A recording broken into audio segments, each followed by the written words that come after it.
小八这个大骗子，说西山树林到处都是猎户的机关，天上飞的、地上走的，一个不放过。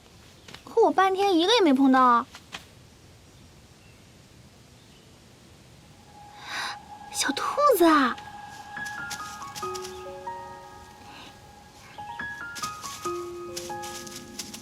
站住！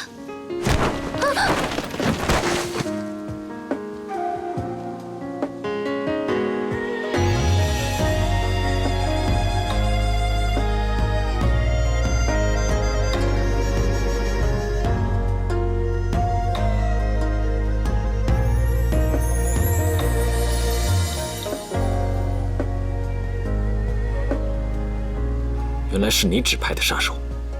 什么杀手？不是咱们每次见面非得要这样吗？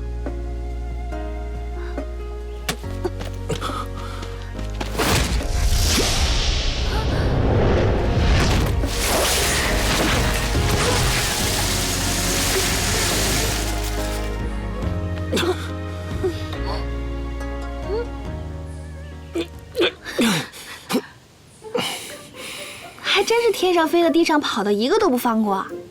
哎，宋王殿下，我们俩之间真的有误会。我今天跟我阿姐来爬山，我累了我就独自下山，我也没想到你就来这儿了。我也更是无意冒犯跟冲撞你。你要是不信，你就去问我阿姐。还有那个提刑司齐大人，他也是人证。哎，您被绑在这儿呢，您多叫一会儿也是会有人来救你的，别担心啊。王爷，要不咱们商量个事儿呗？说。你看啊，每次你碰到我呢，也没什么好事儿，我也是，这冤家宜解不宜结。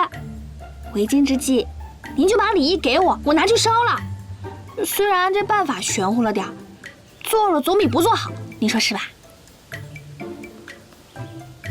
你要本王现在把礼衣脱给你啊，你要是不介意的话，自然是。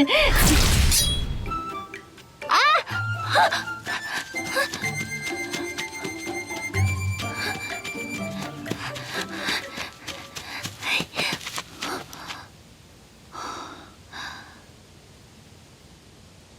哎呀！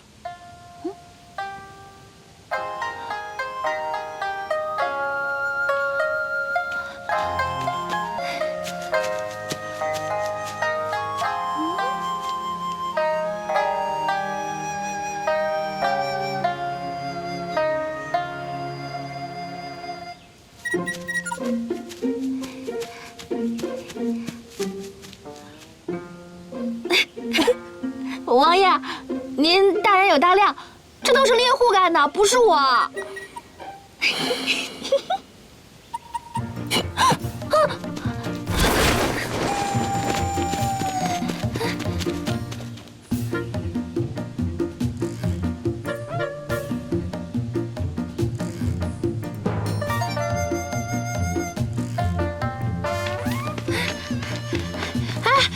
船家，走，开船！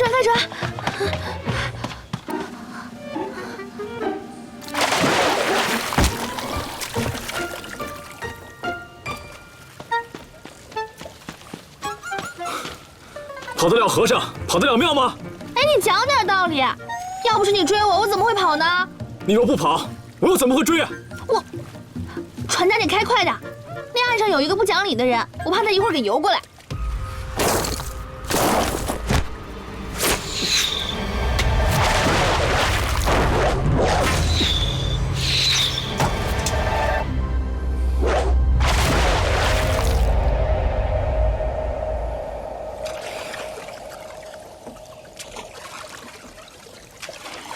多谢船家。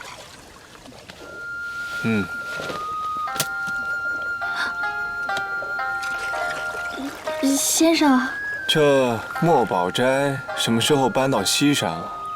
啊？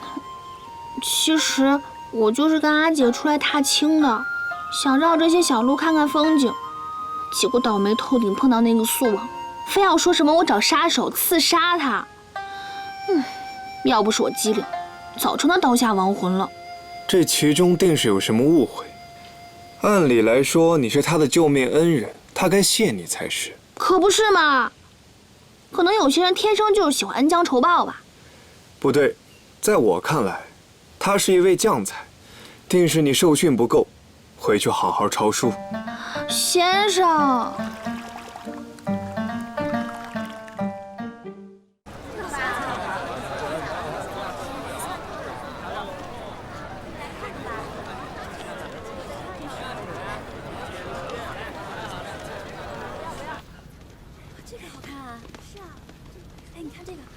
蓉儿，你都去哪儿了？轩妹妹，送你的。轩妹妹，我想娶你。啊？轩妹妹，自幼我便倾心于你，心心念念想长大娶你为妻，但家父过世太早。家中状况也十分不好，所以这份心意一直压在心底。但现在不一样了，我情况变好了，轩妹妹，我们是时候了。齐师兄，你若真钟情于我，便不应该这样子私相授受。哦，轩妹妹说的是我太鲁莽了。我过2日定会找媒人亲自登门求亲。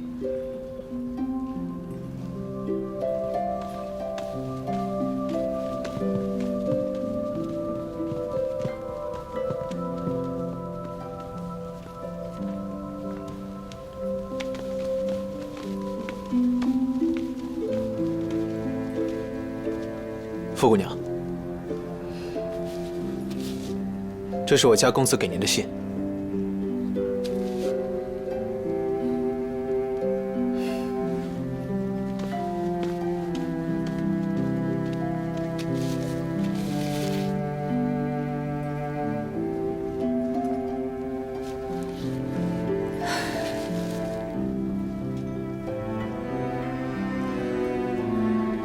刘掌柜，这次的新品都好漂亮啊！鹤衔灵芝入蓬莱，好美，寓意也好，健康长寿，青春永驻。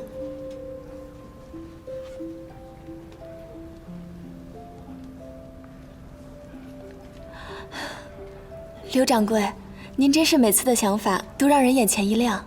光有想法不行啊，还得劳烦傅轩姑娘帮写一幅推荐的字画。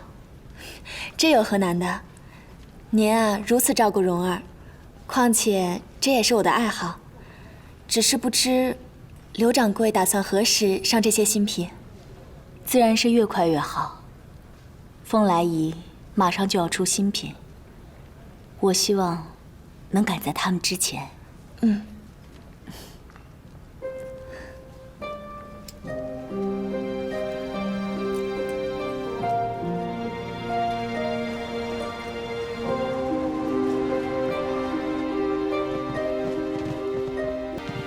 殿下，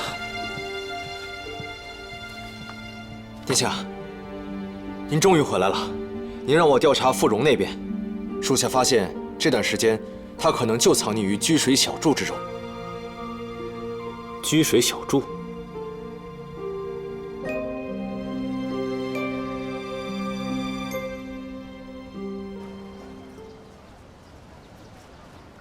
其策虽然出身寒门，却是个忠孝之辈，前途不可限量。如今他情真意切地求到我门下，我免不了带他走一遭，替他求娶傅轩姑娘。傅大人，您看如何呀？这侧儿年少有为，无论是人品还是才学，都无可挑剔。其父生前与我又是故交，我们两家也算是知根知底。若是齐家有意，我们自然不会反对。哦，那这太好了，我这就回去转告齐家，这可是桩大喜事啊！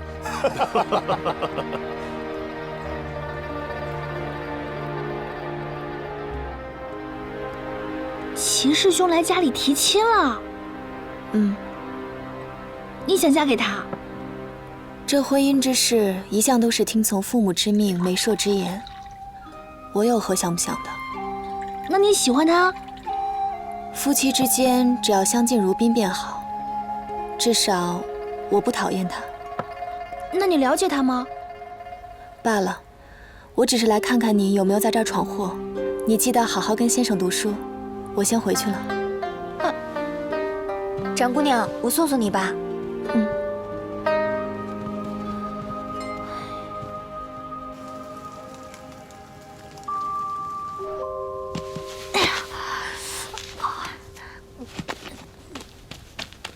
姑娘，这是在干什么呀？快帮忙，把这石头弄起来。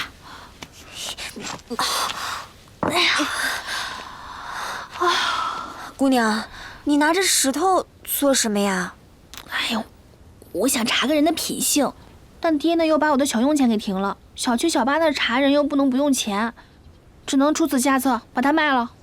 可，这破石头能值几个钱啊？他跟居水先生天天朝夕相处，说不定先生赏景的时候还做过呢。你想想他那些仰慕者得多喜欢，到时候就得疯抢他。哎，有道理哎。不过这样会不会不太好啊？怎么不好啦？我把它卖了，我再买块新的回来。那倒不如我们出去随便找一块石头，然后就说是居水小猪的不就行了？那能一样吗？师傅说过了，做生意得讲诚信。哎，但是人家要不信，那该怎么办啊？问得好。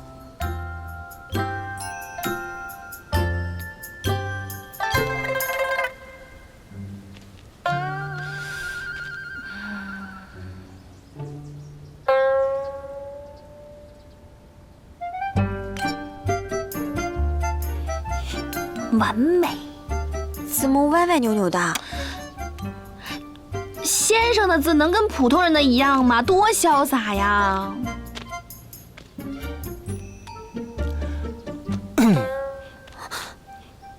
你们在这儿做什么？先生，我也是没有想到会在这儿碰到你。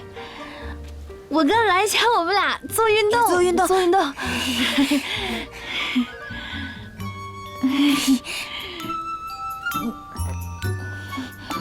还不去读书？是，先生。等会儿，你们要是真喜欢那石头，就带走。谢先生。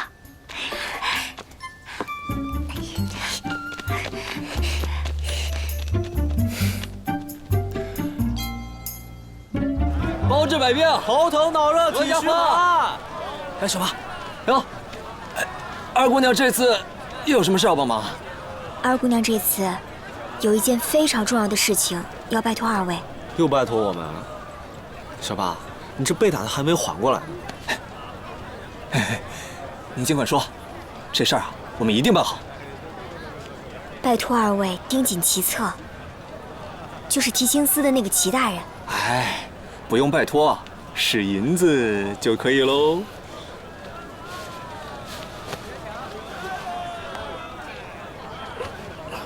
哟，不是说给银子吗？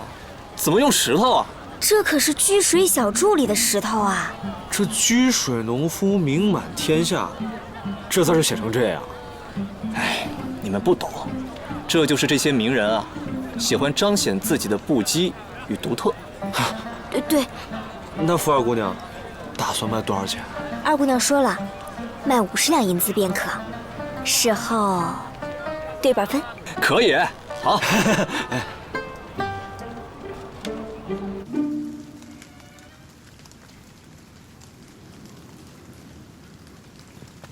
王爷，居水先生让奴婢先带你去厅堂，先生一会儿就来。我知道厅堂在哪儿，我自己去便可。是。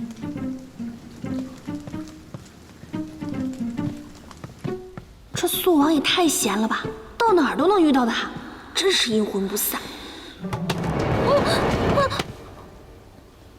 想逃跑？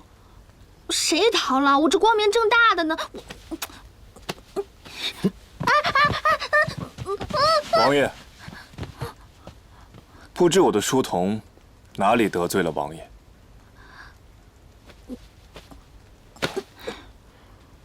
居水小筑横梁掉下那日，这位傅姑娘也在场，我得带她回去一趟。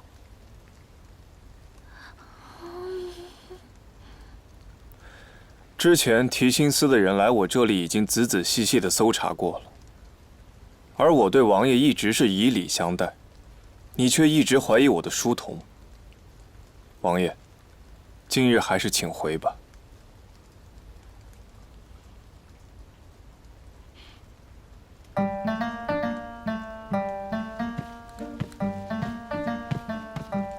谢先生，你是我小筑的人，我当然要照顾你。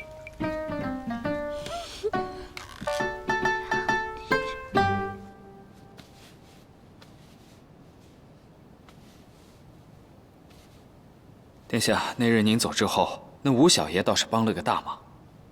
他发现那帮刺客所用的金质有些异常，所用竟是上等布料。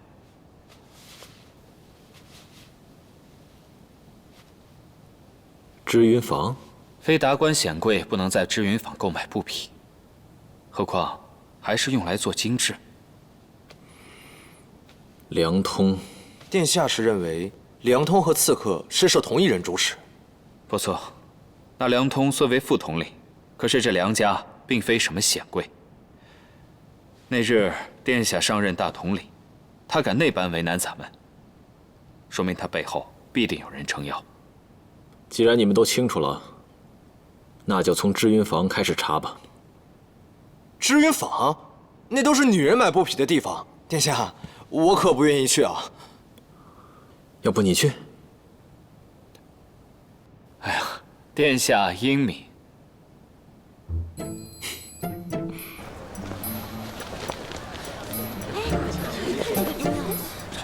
做成这样壮，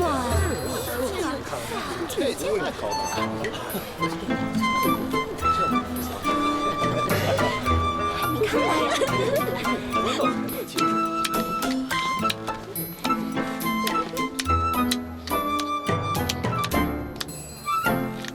哎，您看看，布料怎么卖的？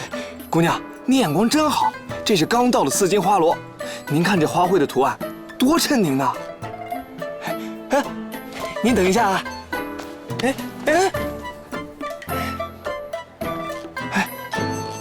这鸟纹不错呀。这个是仙鹤锦。哎，巧了，您来的正是时候。这是新到的货，只要10两一匹。什么？寻常人家1年用度也没有10两，你这一匹布竟要10两？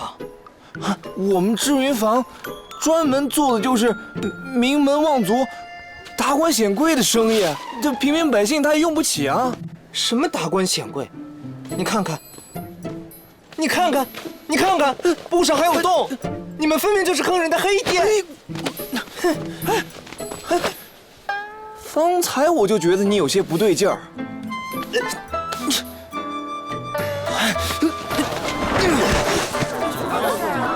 我呸！再敢过来，我就打断你的腿！哼！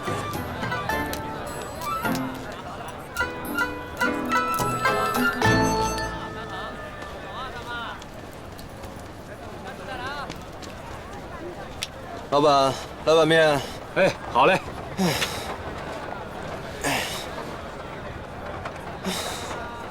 徐姑娘，去了这么久，可有收获？哎呀，殿下，许姑娘今日那可是功不可没呀！要不是她与店家纠缠，我都不会如此顺利地偷出货单。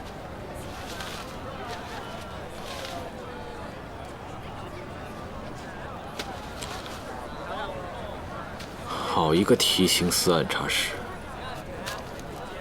近1年来织云坊最大的几张单子，都是他一人定下的。